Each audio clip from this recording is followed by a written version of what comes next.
اعوذ باللہ من الشیطان الرجیم بسم اللہ الرحمن الرحیم وَإِذْ أَخَذَ رَبُّكَ مِنْ بَنِي آدَمَ مِنْ ظُهُورِهِمْ ذُرِّيَّتَهُمْ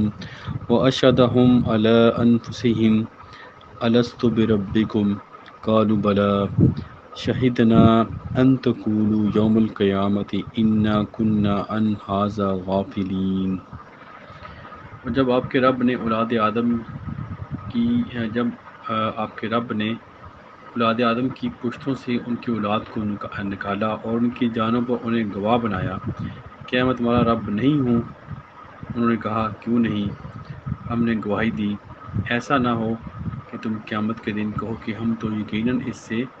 غافل تھے۔ صدق اللہ العظیم۔ آج ہم نے سورۃ الاعراف کی آیت نمبر 172 کی تلاوت کی، اس کا ترجمہ آپ نے سنا۔ اس سے پہلے ہم 171 تک پہنچے تھے، جہاں پر کہ اللہ تعالیٰ نے فرمایا کہ اللہ تعالیٰ نے بنی اسرائیل کے اوپر جب پہاڑ کو جب زور سے ہلایا، پہاڑ کو حکم دیا اور وہ زور سے ہلا، اور اس کو جو جیسے ہم کیل کو جب اکھیڑتے ہیں، اسی طرح اس کو جب اس زور سے ہلایا تو ان کو ایسے محسوس ہوا کہ وہ پہاڑ ان کے اوپر گرنے والا ہے، یا ان کے اوپر سائبان کی طرح اس کا جو سائبان کی طرح ہو گیا، جیسے ان کو فیل ہوا کہ یہ بالکل ان کے اوپر گرے گا۔ تو اس کے بعد اللہ تعالیٰ نے کہا کہ کتاب کو مضبوطی سے تھامو اور جو کچھ اس میں ہے اس سے نصیحت حاصل کرو تاکہ تم تقوی اختیار کرو۔ تو یہاں پہ جو پچھلی آیت کا اختتام ہوا تھا اور رکوع کا بھی، تو اس کے بعد جو آگے اس سورۃ الاعراف میں آگے جو خطاب ہے وہ پوری انسانیت کے لیے ہے، اور اس میں جو آگے جو حقیقتیں آئیں گی وہ ساری انسانوں ڈائریکٹ انسانوں کے ساتھ خطاب ہے، اور نبی پاک صلی اللہ علیہ وسلم سے ڈائریکٹ خطاب ہے۔ یعنی کہ پیچھے جو کچھ ہم نے پڑھا، نبیوں کا جو واقعات تھے، جو ان کا ذکر تھا، ان کی قوموں کو کیسے تباہ کیا گیا، پھر بنی اسرائیل کا، حضرت موسیٰ علیہ السلام کا، فرعون کا، یہ پورا واقعہ ڈیٹیل سے ذکر کیا گیا، ان کے ساتھ کیسے کیسے معاملات پیش ہے وہ سارا ہم نے تفصیل سے پڑھا۔ اب جو یہاں سے جو سلسلہ کلام ہے وہ ڈائریکٹ پوری انسانیت اور نبی پاک صلی اللہ علیہ وسلم سے خطاب ہے ابھی۔ تو یہاں پہ جو جیسے ہم نے سورۃ الاعراف کے کے سٹارٹ میں پڑھا، جو قصہ آدم اور ابلیس تھا، اور جو فرشتوں کا ذکر تھا، جب ان کو سجدے کے لیے کہا گیا تو سب نے سجدہ کیا لیکن ابلیس نے نہیں کیا۔ تو وہاں پر جو انسان جو حقیقت بیان کی گئی کہ انسانوں کی حقیقت کیا ہے، فرشتوں کی حقیقت کیا، اور شیطان کی حقیقت کیا ہے، کہ وہ زمین میں وہ کیسے کیسے وہ شیطان جو انسان کو چیلنج کرے گا، اس کا ذکر کیا اللہ تعالیٰ نے۔ ایک واقع جو کہ قصہ اور آدم اور ابلیس کی جو کہ قرآن میں 7-8 مرتبہ ذکر کیا گیا ہے، اس میں ڈفرینٹ پوائنٹ آف ویو سے اس کو بیان کیا گیا۔ اس کا مقصد یہ ہے کہ انسان کو یہ سمجھانا کہ وہ کس طرح وہ اس زندگی کو بہترین طریقے سے گزارتے ہوئے یہاں سے گزر سکتا ہے، جہاں جو کہ ایک چیلنج ہے، اور جس کو لیکن اللہ تعالیٰ نے اس چیلنج کو اور انسان کے لیے ایسی نصیحتیں بیان کی ہیں کہ اگر وہ اس کے اوپر عمل کرے تو وہ شیطان سے اچھی طرح نپٹ سکتا ہے، اور دنیا کے جو بھی چیلنجز ہے اس کو اچھی طرح فیس کر سکتا ہے۔ تو یہاں بھی جو سورۃ کا بھی ہم اینڈ کی طرف جا رہے ہیں، تو یہاں پہ اللہ تعالیٰ نے جو یہاں پہ جو حقیقت بیان کی گئی ہے، تو یہ بھی اسی طرح اشارہ ہے کہ کس طرح ہم اپنے رب کو پہچان سکتے ہیں، اپنے خالق کو پہچان سکتے ہیں، اور اپنی زندگی کو با مقصد بنا سکتے ہیں، نہ کہ ہم زندگی گزاریں بغیر کسی مقصد کے اور اس کا کوئی حاصل نہ ہو، اور اپنی جو محنت ہے وہ اسی دنیا میں ضائع کر دیں۔ تو یہاں پہ جو حقیقت بیان کی گئی ہے، اللہ تعالیٰ فرماتے ہیں کہ جب آپ کے رب نے اولاد آدم کی پشتوں سے اس کی اولاد کو نکالا، یہ اس کا پہلا پارٹ ہے کہ یہاں پہ یہ حقیقت بیان کی گئی۔ جیسے ہم جانتے ہیں کہ حضرت آدم علیہ السلام سے اس انسانیت کا جو سٹارٹ ہوا، حضرت آدم کی آگے پھر جو اولاد ہوئی، حضرت آدم کے ساتھ حضرت ان کی بیوی کو پیدا کیا گیا، اس کے بعد پھر آگے ان کی نسل چلی، اور ان کے جو بچے ہوئے، ان کے جو بیٹے ہوئے، ان کے آگے پھر ان کی آگے نسل چلی۔ تو اس طرح یہ سلسلہ جو انسانیت کی تخلیق کا تھا آگے چلتا چلتا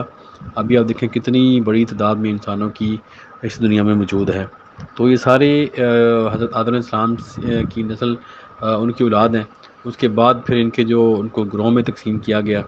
ان کے جو قبیلے بنائے گئے، پھر ان کی پہچان کے لیے ان کو مختلف آپ کہہ سکتے ہیں زبان علاقے کی بنیاد پر ان کو تقسیم کیا گیا تاکہ اس زمین کے اندر سب ایک دوسرے کو مل جل کر زندگی گزار سکیں۔ تو یہ جو انسانیت کی حقیقت ہے کہ اللہ تعالیٰ بیان کر رہے ہیں کہ جب اللہ تعالیٰ نے اولاد آدم کی پشتوں سے ان کی اولاد کو نکالا، یعنی کہ ہر جو ہم زمین میں جو انسان ہے وہ کسی نہ کسی کی اولاد ہیں، اور ان کے جو باپ دادا ہیں آگے جب یہ سلسلہ لاسٹ میں پہنچے گا تو وہ سب کا جو باپ ہیں وہ آدم علیہ السلام ہیں۔ تو یہ اس طرح اس حقیقت کی طرف اشارہ کیا گیا ہے۔ تو اس کا بتانے کا مقصد یہ ہے کہ کوئی بھی انسان جو سمجھنا چاہے کہ میں کدھر سے آیا ہوں، میں نے کہاں جانا ہے، اور یعنی کہ مجھے کیوں پیدا کیا گیا،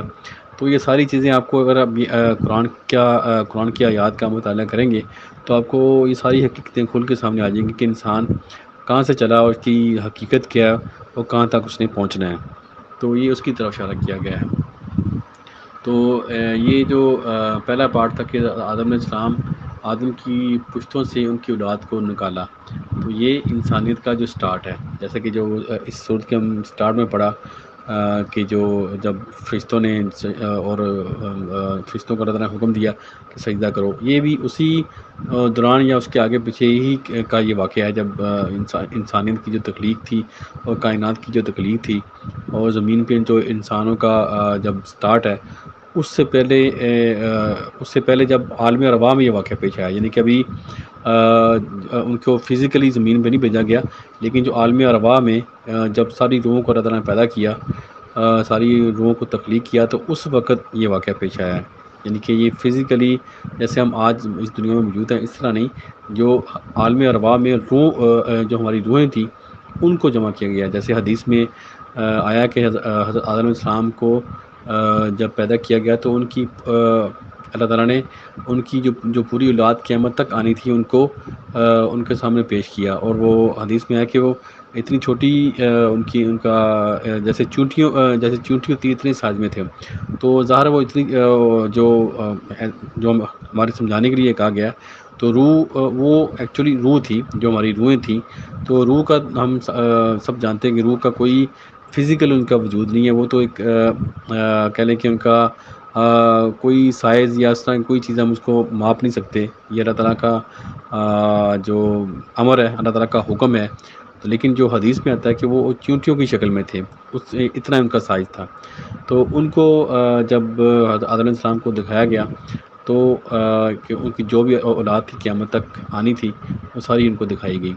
تو اس کے بعد دوسری جگہ پہ دوسرے مقامات پہ حدیثوں میں یہ بھی آیا ہے کہ ان کو یہ بتایا گیا کہ کون سی جو ان کی اولاد ہے وہ جنت میں جائے گی اور کون سی اولاد جو ہے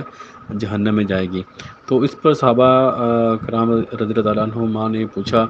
کہ اللہ کے رسول، جب پہلے سے ہر چیز طے ہو چکی ہے کہ کون سے لوگ جنت میں جائیں گے کون سے جہنم میں جائیں گے، تو پھر ہمارے عمل کا کیا فائدہ؟ تو آپ صلی اللہ علیہ وسلم نے فرمایا کہ تم لازم عمل کرو، کیونکہ جو عمل ہے اس کی بنیاد پہ ہی ان کے جو آخرت کا فیصلہ کیا جائے گا، وہ